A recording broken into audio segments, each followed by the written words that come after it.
Hey, what's up? Welcome to this video. Today we're taking a look at more of the editing theory that goes into creating an effective demo reel. Now, this is part 2 to a part 1 that I made that covers just specifically music and sound design, which is kind of the driving force of this demo reel. So if you're interested in that, definitely check that video out. But today we're taking care of just the visuals and some ideas that can make your demo reel stand out. So let's jump into it.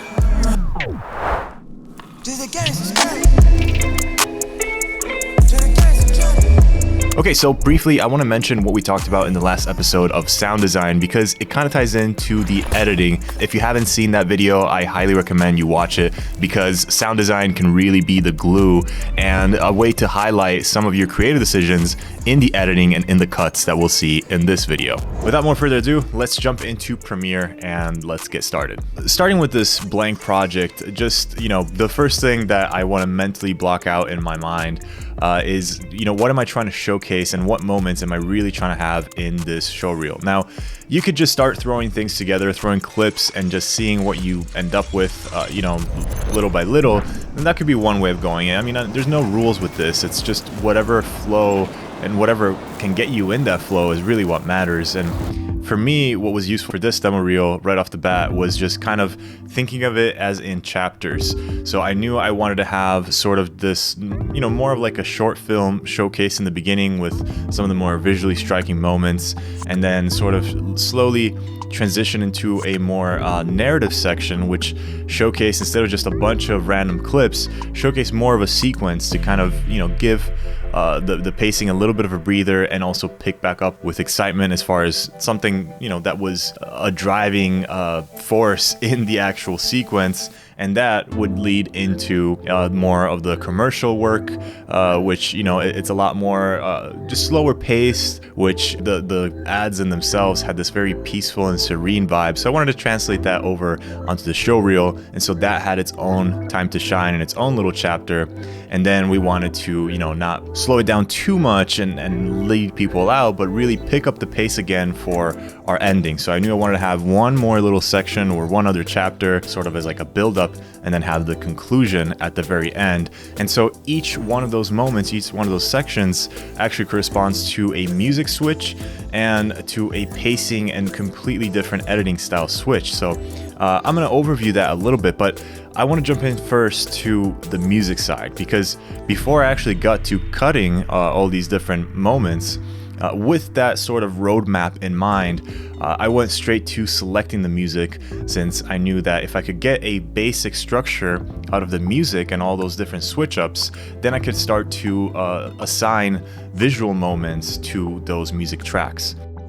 Okay, so we're at a pretty good point now.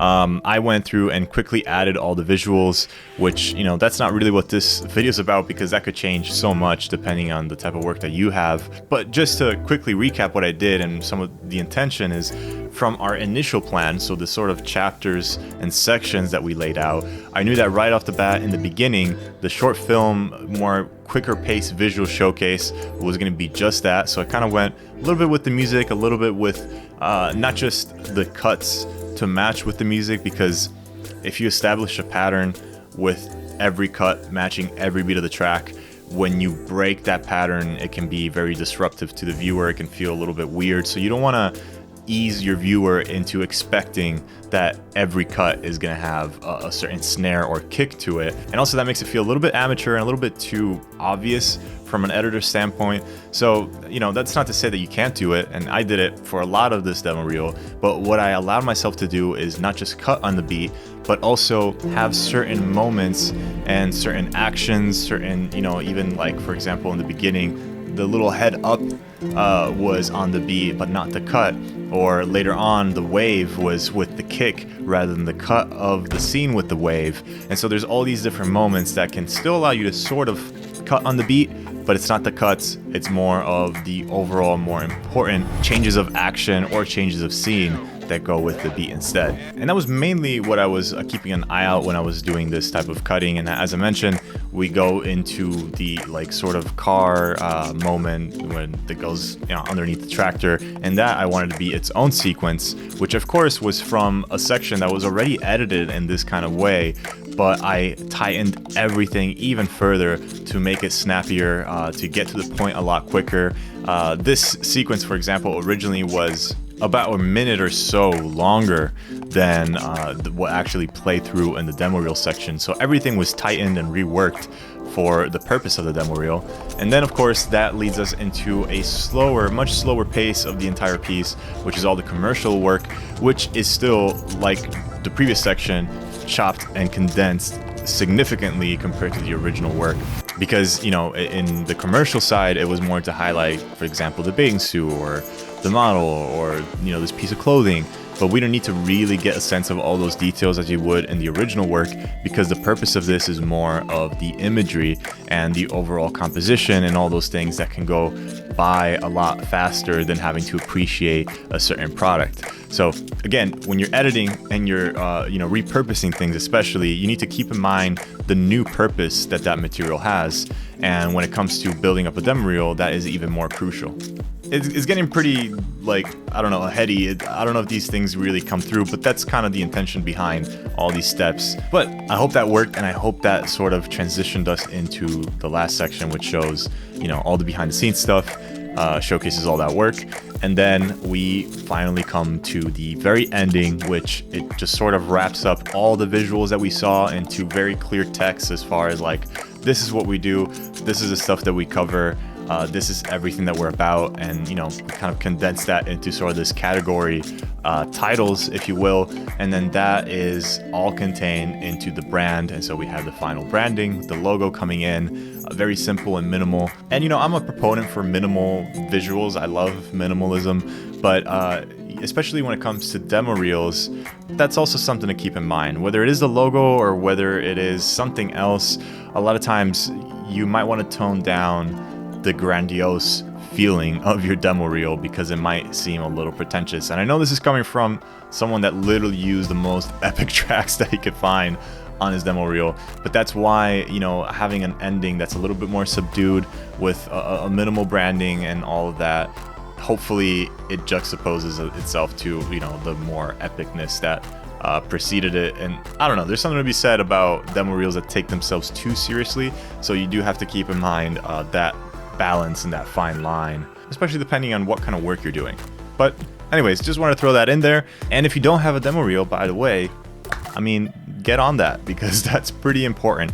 And for me, if I'm telling you with full honesty, I'm using this demo reel as a commercial for my company, for my channel, for my Instagram.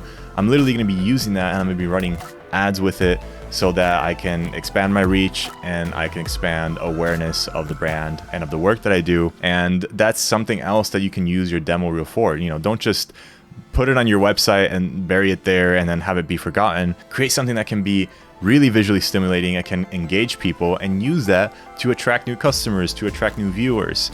And you know, if it's good enough, people will stick. And if you followed all these tips, and if you are using your own voice and your own creativity, hopefully you know, you might get some new eyes on your work.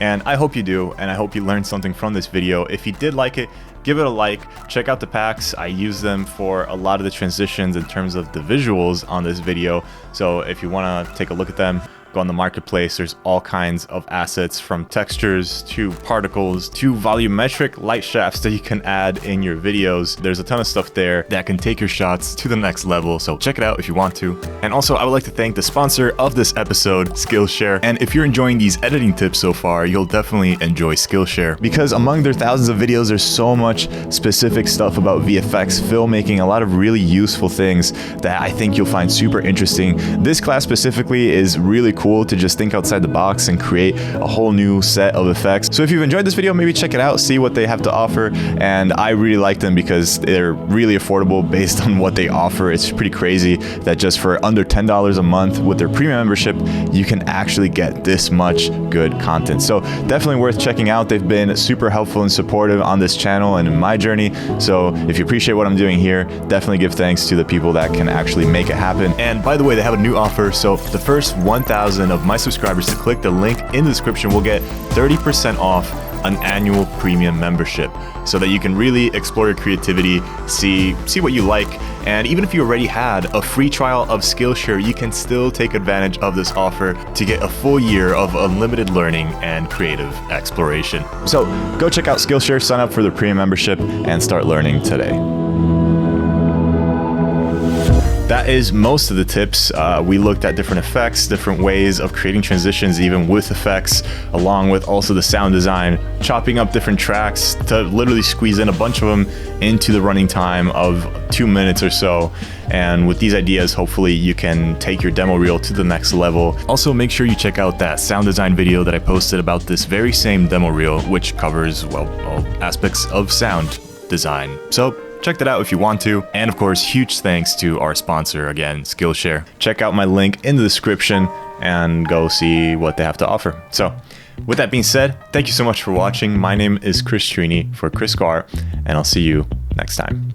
Just know I ain't no regular fool. Could be anything in the world, but I can never be you, because I stand tall like I'm on my tiptoes. Baby, you think a little too small. I got big goals, baby. Ain't where the money at. Look, I just need the info. Pronto, I go and get it.